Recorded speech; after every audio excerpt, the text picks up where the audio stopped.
রাজনৈতিক হিংসা থামার কোনো লক্ষণই দেখা যাচ্ছে না কেরালায়।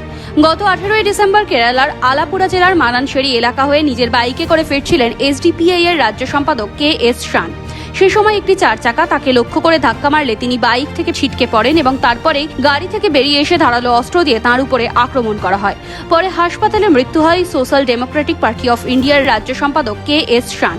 এই ঘটনায় এসডিপিআই এর সর্বভারতীয় সভাপতি এম.কে. ফাইজি টুইট করে ঘটনার তীব্র নিন্দা করেছেন এবং বলেছেন আরএসএস সন্ত্রাসবাদের শিকার কেরালা রাজ্য সম্পাদক কে.এস. শান।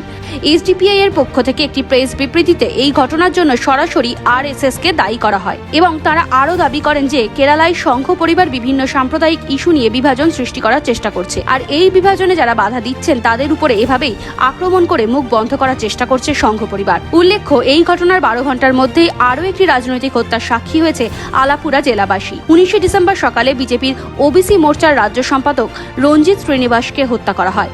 দুটো হত্যার সঙ্গে জড়িত কাউকেই এখনো পর্যন্ত গ্রেফতার করতে পারেনি পুলিশ। এলাকায় 144 ধারা জারি করেছে প্রশাসন। Bureau report, NBTV.